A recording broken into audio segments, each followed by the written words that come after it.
Alright, so ons het nou al in Openbaring deur 7 seels gegaan, ons is nou al deur 7 trompette, en op hierdie stadium is ons by Openbaring 12. Nou kom ons doen net gou vinnige recap. Laas week toe gesels ons en ons sê dat as ons dink aan Openbaring 12, dan weet ons dat daar is 3 primêre karakters wat ons meestal sien. Ons het gesien dat daar is 'n vrou. Hierdie vrou is omklee met die son en die maan onder haar voete en 12 sterre op haar kop. En hierso het ons gesê dat meeste ouens identifiseer hierdie as Israel, bloot net vanuit Israel uit het die Messias gekom, later verwys hy amper al asof dit die volledige groepering is van gelowiges, alhoewel dit bly net 'n teken, so moenie hierdie te letterlik opvat nie.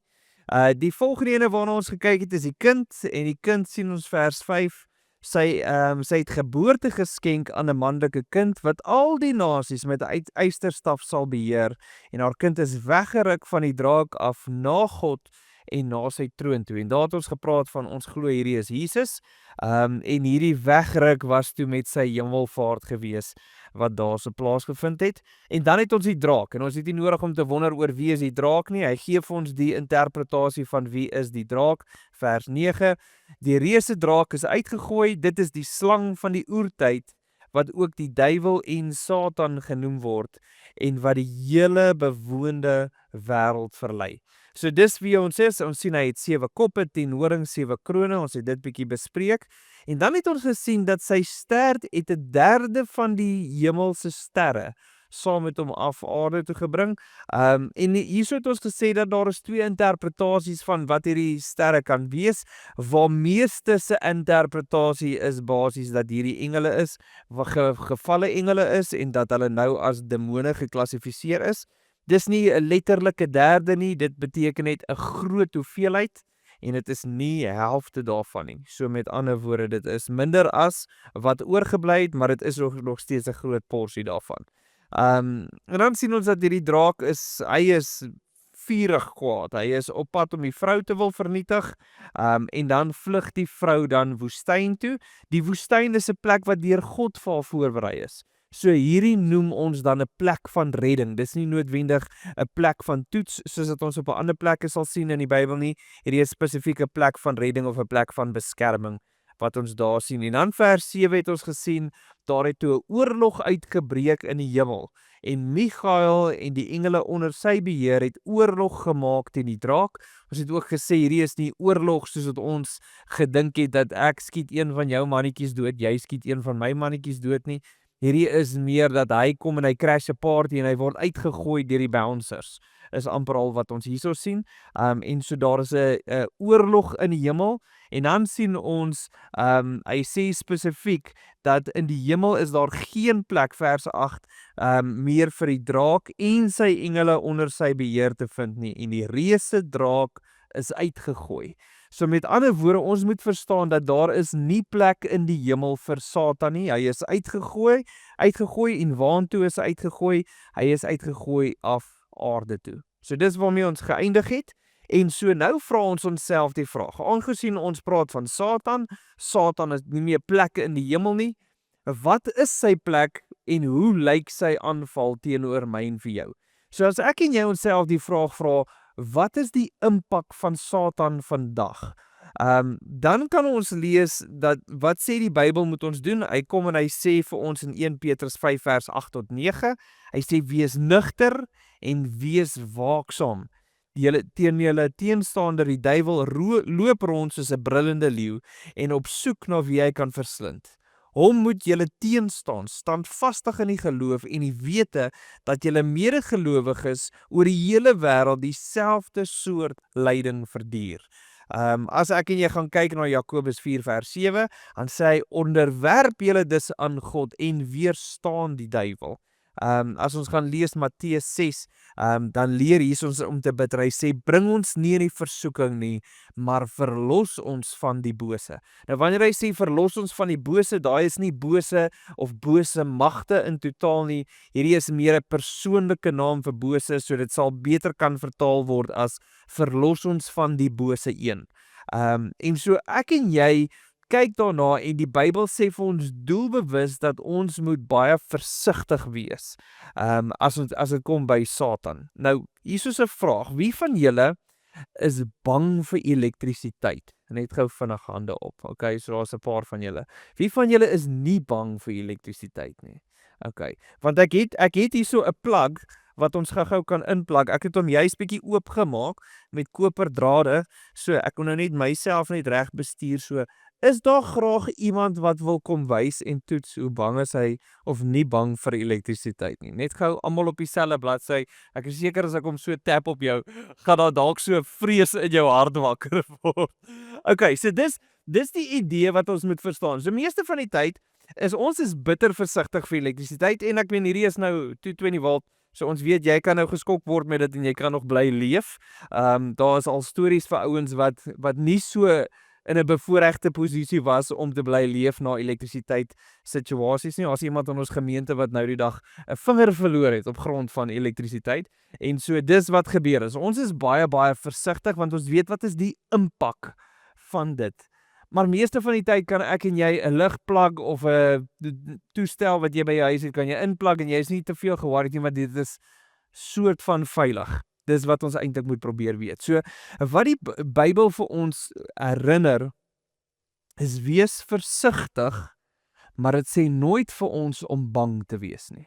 So, hoor mooi, wanneer dit kom by Satan, sê hy vir ons, wees nugter, wees waaksaam, weerstaan, verlos ons van die bose. Hy maak hierdie stellings om vir ons bewus te maak dat Satan het 'n impak op hierdie aarde, maar dit is nie nodig om bang daarvoor te wees nie. En so ek wil hierdie konsep vir ons bietjie afbreek en ons begin, en tot op hierdie punt toe het ons nou klaar gesê, dat ons weet nommer 1, dat Satan se posisie in die hemel is weggeneem.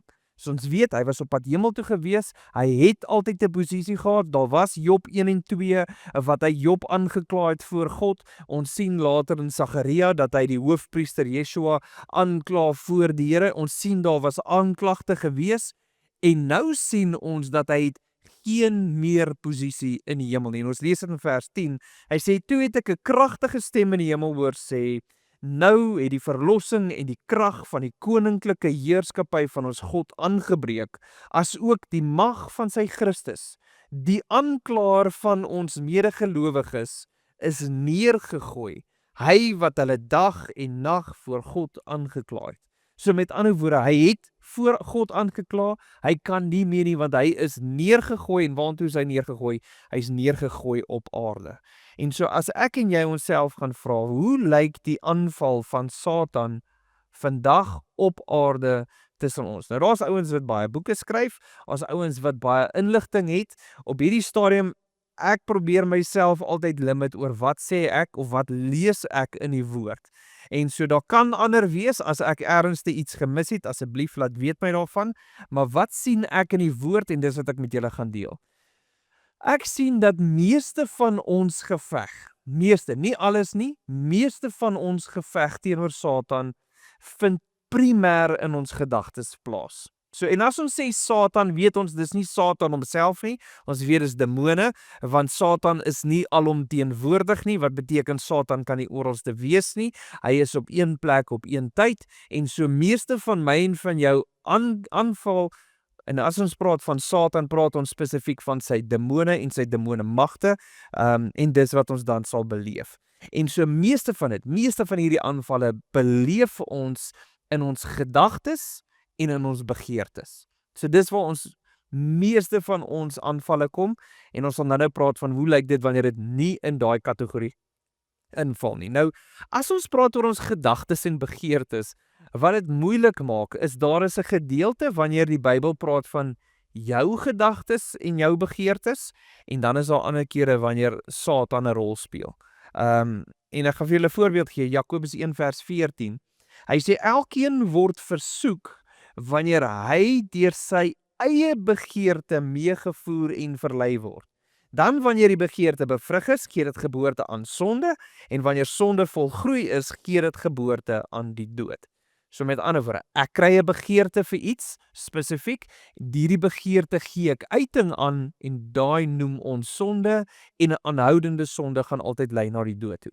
Dis wat Jakobus 1 vir ons sê. So daar begin met 'n begeerte wat ek self het en begeertes lyk anders vir verskillende mense. Dit kan 'n begeerte wees om gesien te word, 'n begeerte word om iets te hê of van waarde te wees. Dit kan wees 'n begeerte in terme van, as ons nou moet in die kategorieë ingaan, dit sal wees in selfsug, dit sal wees in welis, dit sal wees in trots, dit sal wees in gierigheid. Daar is persoonlike begeertes wat in ons harte ontwikkel word en daai goedjies het nogal 'n neiging om ons in te trek en dit vat ons amper dat ons oortree in sonde en van sonde af dood. So tipiese voorbeelde is jy sit en jy voel, "Jesus, maar mense sien my nie raak nie en ek kry nie 'n groot baie geldjies nie en Jesus, ek wil net graag meer hê. Ek wil baie graag hê." En sien jy iemand ry met 'n Ferrari. Jy sê, "Ek wil ook baie graag 'n Ferrari hê." En dan wat gaan gebeur is dan begin daar hierdie begeerte in jou hart groei en jou uiting vir dit begin nou dan oorgee gewoonlik in sonde. Of dit is ek wil graag inpas en daarom doen ek sekere goeders. Ek wil net status hê of ek wil net 'n posisie hê of ek wil net graag iets beter hê. So dis gewoonlik wat gebeur. Nou dis baie moeilik want ons moet verstaan daar's 'n gedeelte van dit wat ons is, maar dan slaan hy partykeer oor na Satan, demoniese magte, wat hierdie begeertes in ons hart aanwakker. En waar die lyn baie murky lyk, is en ons vat byvoorbeeld vir Judas as 'n voorbeeld. Judas het gesteel, hy het gelieg, hy het op 'n stadium nie 'n hart gehad vir armes nie, en so jy sien amper half daar's 'n gierigheid in sy eie hart wat plaasvind.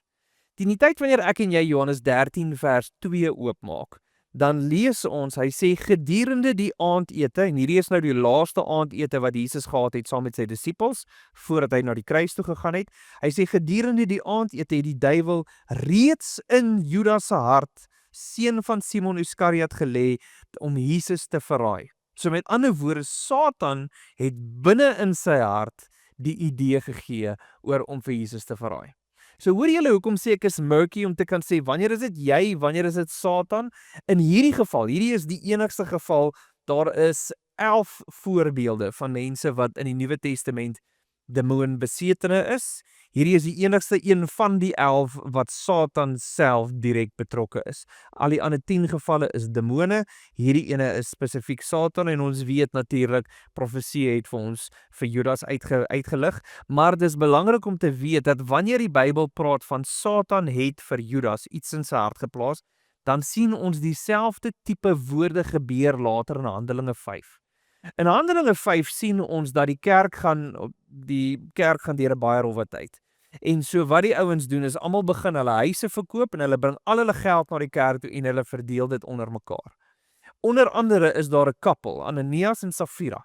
Hulle verkoop ook hulle goederes en hulle bring net 'n gedeelte na die kerk toe.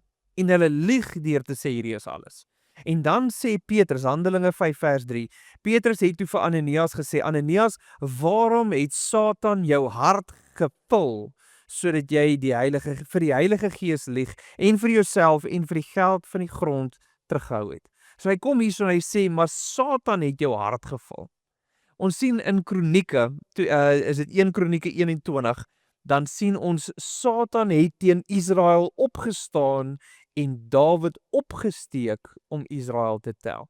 So met ander woorde, daar is 'n begeerte wat in mense se harte gesit word, of hierdie is hierdie behoeftes, begeertes, gedagtes, hoe ook al ons hierdie goeters wil identifiseer, wat either van jou kant afkom of wat van Satan se kant afkom. So, hoe identifiseer ons dit? Ons sal sê, as ons hierdie wil definieer gewoonlik, dan sê ons dat daar is 4 goeters wat ons gewoonlik sien wat Satan doen in ons. Nommer 1 is hy versoek ons, so hy is baie goed om ons in versoeking in te lei. En dis hoekom die Onse Vader is, lei ons nie in die versoeking nie, maar en verlos ons van die bose. Is want Satan is goed om te weet waarvoor val jy? Wat is die goeters wat jy maklik voor ingesuig word? So ek dink party mense, ek dink val vinnig met welis, soos iemand worstel met welis, is Satan amazing om iemand wat baie min klere het in 'n situasie te sit, wat net daai ding aanwakker. In 'n ander persoon is dit iemand wat sukkel met skinder. En dan kom daai sappige stories. Dis net asof daar skielik hierdie is 'n week vir nuus. Dis asof almal net skielik wil stories uitruil en jy vind jouself daarin. Of daar is hierdie idee van gierigheid en vir een of ander rede daai Ferrari waaroor jy gedroom het staan nou in die parkeerarea en al wat in jou hart is omdat ek dit nie kan kry nie, gaan ek nou 'n sleutel vat en so 'n streep deur hom trek. Wat ook al die geval is, hy weet presies watse knoppies om te druk, watse woede knoppies om te druk, so hy sit so, dis asof hy die scenario om jou skep vir die feit dat jy val in versoeking. So ons moet verstaan, as ons dink aan Satan wat ons lei in versoeking, dis wat ons doen. Hy weet presies waar om wortels neer te sit om die slegste uit jou uit te kry. Want sy doel is dat jy val in sonde. So ons sien dit. Saam met hierdie versoeking, volgende ding wat ons sien wat hy baie goed doen, is hy mislei ons. So hy gee vir jou amper half die idee, hy hits jou aan om jou te herinner dat dit wat jy nou gaan doen is nie so bad nie. So met ander woorde, om dan te kan dink dat die ouens om jou is die erger kriminele. Om vir jouself te dink, maar jy verdien eintlik hierdie. En weet jy wat, hierdie is nie skinder nie. Ons praat eintlik net van iemand, maar ek sal dit voor hulle ook sê. Dis daai tipe goetertjies wat ons so jy ken daai stories, jy weet hoe mislei hy. Hy vat vir jou sonde en hy polish hom so mooi dat dit nie so erg lyk nie. Dis wat hy doen. Maar dit maak niemand seer nie. Dit is soos jy stap in en ons geld en man, die ou gaan dit nie mis nie. En ons het kameras nie en weet jy, maar my kinders, hulle eet tog 4 aande, eet hulle amper mekaar se toonhals op, want dis al wat ons het in die huis. Hy polish hom vir jou so mooi dat jy dink dat sonde is nie so bad nie. So hy lei jou in versoeking, dan mislei hy jou, en as jy solid jou voet in sonde getrap het, dan skop die derde ene, dan begin hy jou aankla. Solid. Dan vertel hy vir jou hoe useless jy is en hoe sleg jy is, en dan kom dit uit by almal om jou oor hoe jy lekker skinder en hoe useless jy is, nie 'n vriend of 'n vriendin se alie werd nie, en nou kom al hierdie goeters uit. En dis wat gebeur. Skielik begin ons agterkom dat hierdie aankla is wat hy doen. Hy is die aanklaer van medegelowiges. Hy is die aanklaer van ons gelowiges. Maar dit is belangrik om te weet dat hy kla jou nie aan voor God nie. Hy kla jou aan by jou. Hy veroordeel jou en hy laat jou skuldig voel en hy laat jou voel, maar hoe kan jy jouself nou 'n kind van die Here noem? Hy kla jou aan by jou. Want hy het nie meer 'n plek voor God om hom aan te kla nie. So dis die groot ding wat ons moet verstaan. En hierdie vind primêr gewoonlik in ons gedagtes. Dis wat ons beleef. Ons beleef dat hierdie goeters kom, week na week beleef ons hierdie goed. Ernstigste is jy in hierdie week, as jy nog nie in hierdie week dit beleef het nie, gaan jy dit nog in hierdie week beleef, en as jy dit nog nie beleef het nie, is jy eintlik nie enigstens waardig vir Satan om jou aan te val nie, want jy is klaar een van sy kinders. So sorry, ek joke, dis nie so bad nie. Maar jy gaan 10-1 aangekla word, jy gaan 10-1 mislei word, 10-1 in versoeking geval word, bloot oor die feit oor dis wat Satan doen. Die vierde ding wat hy gewoonlik doen, en hierdie is die elektrisiteit ene, dis die ene waarvoor ons wat ons gewoonlik in ons harte voor bang moet wees, of wil wees, en nie voor eintlik bang moet wees nie. En hierdie is wanneer daar lyding deel van hierdie proses kom. So nou kry ons gedagtes, maar dan is daar 'n sekere tyd wanneer die aanval van Satan 'n realiteit word om jou. Nou daar's in 'n paar areas wat hy hierdie lyding sal doen, so in Openbaring 2 vers 10, dan lees ons, dan sê hy, die duiwel gaan sommige van julle in die tronk laat gooi, sodat julle getoets kan word. 10 dae lank sal julle verdruk word. Wees getrou tot die dood toe, en ek sal aan julle die oorwinningskraans van die lewe gee. So hier kom daar 'n verdrukking wat plaasvind, 'n toetsing van dat hierdie ouens in die tronk gegooi word en wat selfs kan lei tot die dood toe. So dit sien ons sien dat daar is 'n 'n punt, 'n moment wat Satan sy leiding op 'n persoon uitoefen wat terrible is. Dis nie lekker nie, jy hou nie daarvan nie. Niemand like dit om in 'n, soos wat ons dit nou sal noem, in 'n tronk situasie te wees nie. Ons daarom in ons konteks word jy nie in die tronk gegooi op grond van jou geloof nie, maar die idee van dat ander mense jou verraai, dat ander mense hulle rug op jou draai, dat hulle jou bedrieg. Daai is dieselfde situasie wat plaasgevind het met Judas teenoor Jesus. Satan het Judas se hart gedraai om vir Jesus te verraai. En dis wat gebeur. Partykeer gebruik Satan situasies of mense en hulle harte om ons te lieg en te bedrieg en te verraai, en dit sit ons in die, soos wat ons dit nou sal noem, in 'n tronk situasie. In 'n plek wat jy voel al die aanvalle wat om jou aangaan, dis ekstern, dis nie lekker nie, jy hou nie daarvan nie. Daai is deel van die leiding wat Satan uitoefen oor ons. Die ander ene wat ons nou sal gaan kyk, is siekte. Nou nie alle siekte kom van Satan af nie. Hoor mooi, nie alles nie. Julle sal onthou in een van die briewe van Openbaring het ons op 'n stadium toe praat hy oor die vrou van Jezebel en hy sê en ek sal haar op haar siekbed werp. So daar is 'n party plekke 'n oordeel van God wat hy iemand daarop sit, ook nie noodwendig altyd nie. So daar's kere wanneer siekte net siekte is en dis bloot op die sondeval wat dit is. Maar dan is daar kere, en ons gebruik 'n voorbeeld soos Lukas 13, is daar 'n vrou wat vir 18 jaar krankheid gehad het. En daai was bloot gewees oor Satan in haar lewe. So dit is 'n demoniese aanval op daai vrou gewees. So daar is gevalle wat lyding van Satan siekte mag insluit. So nie in alle gevalle nie, hoor mooi, vir die 14de keer, nie in alle gevalle nie, okay, maar ons weet dat daar is kere wanneer dit wel die geval is. Dan 'n ander voorbeeld wanneer lyding kan plaasvind, is soos dat Paulus dit gebruik het, 'n doring in die vlees. So hy praat van 'n doring in sy vlees, en hy sê juis dat hierdie doring is vanaf 'n engel van Satan. So 'n demoon wat hierdie doring in sy vlees indruk, en hierdie ding is besig om hom heeltyd onder te kry. So dit maak dat hy nie hoogmoedig is nie. Nou in Satan se geval, die ding is om hom uit te haal, om hom te maak dat hy nie kan bedien nie. In God se perspektief hou dit hom nederig, want hy sê vir hom, my genade is vir jou genoeg. Ek gaan dit nie vir jou uithaal nie, want my genade is vir jou genoeg. Dit hou hom nederig voor God. So daar is partykeer 'n doring in die vlees. Nou wat was die doring in die vlees? Niemand weet nie. Ons kan net bespiegel.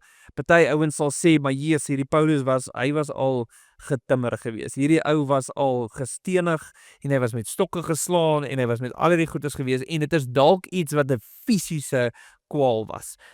In terme van dit kon dalk gewees het hoe hy gelyk het. Ek meen, hoeveel keer kan jy met klippe gegooi word en stokke geslaan word en nog gelyk as jy in 'n magazine moet ingaan? So dit kon dalk van die ouens gesê het kan dalk sy voorkoms betrek het, van hulle kon sê dit was dalk sy sig gewees. Jy kan sien dat hy op 'n stadium skryf hy 'n brief, en sê ek skryf nou in my letters, in my eie handskrif. Sien jy die groot letters? Hy kon dalk nie reg lees nie, dalk nie mooi skryf nie, dalk nie. So dit kon 'n klomp sulke goeders wees. Dit kon dalk 'n sonde gewees het wat deel was van sy lewe gewees. Wat ook al dit was iets gewees wat van Satan afgekom het, en die doel daarvan is om hom te hinder in sy bediening. So met ander woorde, Satan se primêre funksie van lyding is dit sal mense hinder in hulle bediening. Jy sien 'n klomp kere dat Satan het vir Paulus verhinder. Dis sy doel is hy traai jou potjie. Hy traai jou voete onder jou uithaal. Want dis wat hy wil doen, en dan ook wat hy wil doen is primêr hy wil jou geloof onder jou uitdruk. Dis eintlik wat hy wil doen, is hy wil mense se geloof wegvat van hulle af. So met ander woorde, jy gaan altyd deur 'n krisis gaan. Wanneer jy regtig waar lyding beleef, stap jy weg en jy sê, Here, asseblief, Here, ek besef hierdie siekte, ek beleef hierdie ding, hierdie dood, hierdie dit, wat ook al dit is, en ons sit en ons is in gebed, en jy is regtig waar diep besig om die Here te vra vir uitkoms. En as die Here nie vir jou die uitkoms gee wat jy aan gedink het nie, dan los dit jou gewoonlik met een van twee konklusies. Of die Here kan nie help nie, of die Here het nie my genoeg lief om te help nie. En beide daai twee knak jou geloof. En dis wat Satan wil doen. So as ek en jy onsself wil vra, Wat is die funksie wat Satan verrig op aarde? Hy lei ons in versoeking. Hy weet wat se wortel om voor jou neer te sit. Hy weet om jou te mislei, sodat jy net absoluut hoek, line en sinker val vir sy leuns. En dan weet ons hy kla jou aan. Nie voor God nie, maar hy laat jou skuldig voel en hy laat jou veroordeel voel voor jou. En dan mislei hy jou om te dink dat dit is voor God. Maar hy het nie 'n posisie voor God nie. En dan kyk ons die derde een, is ons 'n fisiese lyding. En hierdie fisiese lyding kan selfs lei tot die dood toe. Dis wat ons sien, dis wat ons beleef. Maar, dan lees ons verder. En onthou nou, Openbaring 12, sê hy nou in vers 11, en sê, en hulle het homself oorwin. So die gelowiges het Satan self oorwin, op grond van die bloed van die lam, en die boodskap waaroor hulle getuig het. So die twee grootste wapens wat hy vir ons hier gee, is die bloed van die lam, en die boodskap waaroor hulle getuig het. Om dan te kan sê, is kom Satan en hy vernietig alles in jou en om jou, kan hy nooit jou posisie voor God in gedrang bring nie. Hoekom? Want die bloed van die lam en die getuienis wat jy uitleef. Dis wat gebeur. So hy sê, hulle het hulle lewens nie so lief gehad, dat hulle onwillig was om vir hom te sterf nie. En daarom juig daaroor hemele en die wat daarin woonplek het, juig daaroor. Jy kan maak net wat jy wil, jou posisie voor God word nie in gedrang gesit nie. So die dag wanneer hy jou geloof kan knak, daar het hy jou gewen. Maar solank as dit my geloof in God is, hoor mooi, kan hy nie wen nie, al vat hy jou lewe. En dis waar hy sê, mag die hemel en almal daarin juig oor dit. Maar dan sê hy vir die wat op aarde is, hoe vreeslik tog vir die land en die see, omdat die duiwel na julle toe afgekom het, met fel woede en met die besef, dat hy net 'n kort tydjie het. So met ander woorde, ons beleef dat in die hemel is waar ons die vreugde beleef en die vryheid beleef en die geen aanvalle nie, geen versoeking nie, geen misleiding nie, geen aanklagtes nie. Ons beleef die volheid daar in die hemel. Op aarde, hy sê hierso, hoe vreeslik tog vir die land en die see. Want hier op aarde gaan ons aangeval word. Maar, dan lees ons verder, dan sê hy, toe die draak gesien, dat hy op die aarde neergegooi is, het hy die vrou wat geboorte gegee het, aan die manlike kind agtervolg. En aan die vrou is egter 2 arensvlerke gegee, sodat sy na haar plek in die woestyn kon vlieg. So hier kom hy en hy is nou dik naar. Hy is nou upset, hy is uit die hemel uitgegooi, hy het nou solidly verloor, en nou tref hy die aarde en hy is kwaad. En so wat doen hy? Is hy probeer nou hierdie vrou, die volk van God, probeer hy nou vernietig. Dis wat hy nou doen. En dan sê die vrou word op 2 arensvlerke gegee, sodat sy na haar plek in die woestyn kan gaan. Nou arensvlerke, as ek en jy daarna gaan kyk, daar's natuurlik die baie gewilde ene in Jesaja 40 vers 31, maar die wat hulle hoop op die Here stel, sal nuwe krag kry. Hulle vlieg hoog soos arende, en hulle sal hardloop en nie moeg word nie, en hulle sal loop en nooit vermoeid word nie. Psalm 91 vers 4, en hy sal jou oordek met sy vlerke, en onder sy vleuels sal jy skuil. So met ander woorde, hierdie vlerke word deel van God se beskerming, en God se beskerming vir die vrou, om haar te vat na die woestyn toe, die plek van beskerming. En dan kom hy, en dan sê hy, en daar word sy versorg vir 'n tyd, tye en 'n halwe tyd. Ons het daai gesê, dit is soos het hy gesê, is dit 1260, hierdie is 3,5 jaar, selfde hierso. Heeltemal buite bereik van die slang. So, en dan sê hy vers 15, die slang het toe uit sy bek 'n boog water, soos 'n rivier agter die vrou uitgespoeg, sodat sy deur die stroom meegesleer kan word. So, nou sien jy hierdie aanval van Satan teenoor die vrou, en nou is al van die ouens wat hulle sien die ironie raak van wat hier eintlik plaasvind. Nou die vrou, julle moet nou onthou, die vrou is in die woestyn. En wat gebruik Satan om die vrou mee uit te haal? Hy gebruik water in die woestyn om iemand uit te haal. Nou as jy nie ironie daarin sien nie, het jy dit dalk nie reg gelees nie. Maar jy kan mense in die woestyn dalk doodgooi met sand, dalk 'n palmboom, dalk iets wat daar groei, ernstig gooi 'n slang bo op hulle, wat ook al, maar jy gooi nie iemand met water nie. Want hierdie is wat gebeur. Hy sê, maar die aarde het die vrou tot hulp gesnel en die aarde het sy mond oopgemaak en die rivier wat die draak uit sy bek uitgespoeg het, ingesluk. So met ander woorde, die effek van die aanval op die vrou het nie 'n effek gehad op die vrou nie. En die draak het toe woedend geword vir die vrou en vertrek om oorlog te gaan maak teen die res van haar afstammeling, wat die gebooie van God gehoorsaam en vashou aan die getuienis wat Jesus gegee het. So hier kom hy en hy is kwaad. Hy kan nie en hy gaan vernietig. Hy wil sy hart is om te vernietig so ver as wat hy kan, soveel as wat hy kan. Sy doel is om vernietiging te gaan bring. En dan sê hy in vers 18, die draak het toe op die sand van die see gaan staan en gesê, ek is nou klaar, ek vat nou vakansie in Hermanus, dis nou tyd vir my om nou bietjie net 'n break te vat. Ek het verloor, ek is uit die hemel uitgegooi, ek draai die vrou aanvat, ek verloor hierdie pad, so hy het net 'n breek nodig. So, dis waar hy is en hy wag nou vir Openbaring 13 om af te speel. En so dis wat ons op hierdie stadium sien. So die grootste ding wat ek en jy wegvat uit Openbaring 12 uit, is ons moet verstaan dat Satan het 'n effek op aarde. En hy kan verwoesting bring. Meeste van die tyd is dit in ons gedagtes, meeste van die tyd is dit in versoeking, misleiding, in aanklagte. Dis wat ons meeste van die tyd week na week ervaar. Maar ons verstaan ook dat lyding kan plaasvind op grond van dit. Die feit dat hy sy primêre fokus is om seker te maak dat jy hou op met jou bediening en dat jou geloof in mekaar inkrummel. Dis sy doel van sy aanval. Maar ek en jy word konstant herinner, wees versigtig, wees nugter, Here verlos ons van die bose, maar nie een keer sê hy vir ons wees bang nie. Want ons autoriteit aan wie ons behoort, die bloed van die lam, is juist dit wat maak dat ons altyd veilig voel. Dis juist die feit dat ons elektrisiteit binne in rubbers insit om hom te kan cap, dat ons nie bang hoef te wees nie. Yes, ons weet dit is gevaarlik, maar ons leef nie in vrees daarvan nie. En so ons weet dat ultimately die dag wanneer ons in die hemel ingaan, daai dag beleef ons die Here se verlossing. Ek gaan afsluit met 'n gebed en dan gaan ons oorgaan as julle vra het. Here, wat 'n voorreg is dit wat ons het om Openbaring 12 te kan lees. En mag ons onsself herinner, Here, dat Satan het geen posisie in die hemel voor U nie.